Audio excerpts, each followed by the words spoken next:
Alain, propos d'un Normand. 2 curés. Un curé gras s'en va prêcher dans la ville haute. Il se moque de la raison orgueilleuse premièrement. Après toutes les erreurs d'une science tâtonnante, après toutes les contradictions d'une philosophie téméraire, ne voit-on pas le ridicule des réformateurs qui voudraient régler la vie des nations et la marche de l'histoire d'après quelques conjectures qu'ils ont formées? Il y a une vérité qui s'impose à tout homme de bon sens, c'est qu'il faut savoir accepter. L'homme est ici-bas, bien clairement, comme un sujet, non comme un roi. Les choses sont plus fortes que lui, il en reçoit des preuves cruelles. N'est-il pas risible qu'un pauvre homme prétende changer l'immense machine par des décrets? Ne va-t-il pas prendre des décrets aussi contre l'orage, contre le vieillissement, contre la mort? Non, prise comme elle est, avec la force des passions dans la jeunesse, la force de la maladie à tous les âges, les coups aveugles de la mort, la vie est insupportable. Un athée conséquent doit se tuer. Celui qui vit croit et accepte. Celui qui vit a déjà une espèce de foi. Il ne s'agit que de la tirer au clair et de décider une bonne fois que nous aimons la vie sans la comprendre.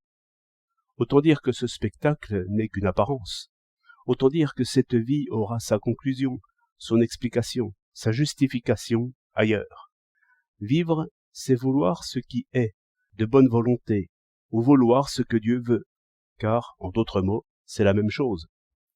Je conclus à l'humilité, à la résignation, au culte des petits devoirs, que chacun, au lieu de fatiguer sa raison comme au manège, examine les signes et l'ordre autour de lui, et suive la destinée qui lui est marquée, mais sans prononcer qu'elle est bonne ou mauvaise, il n'en sait rien. Un curé maigre prêche au faubourg. J'irai droit au but. Il y a une âme de la religion, qui, selon moi, est en chacun. Je vous demande si vous êtes content quand l'animal est content, si vous ne vous sentez pas obligé à vivre et à agir en homme, si vous ne sentez pas que vous avez le droit strict de vous instruire, de juger cette force où vous êtes, de le refaire tout de suite et de toutes vos forces selon votre conscience d'homme. Mais la réponse n'est point douteuse. Aucun de vous n'a l'idée de sourire quand on parle de justice et d'égalité. Chacun de vous sait bien que le doute serait comme une première trahison et comme une première faute. Vous devez vouloir, vous voulez vouloir.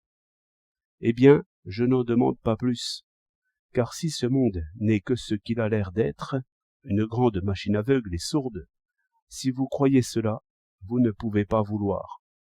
Vouloir, c'est croire qu'on peut, c'est donc croire à un ordre de justice, qui triomphera malgré les forces dans ce monde, comme il triomphe des passions en vous. Voilà l'âme de la religion. Tout le reste s'explique par là. Toutes les difficultés de doctrine s'évanouissent si l'on vient à la source, si l'on voit dans le sentiment religieux un soulèvement intrépide contre les forces brutes. Par le Dieu vivant, comme Jeanne, marchez droit à la justice.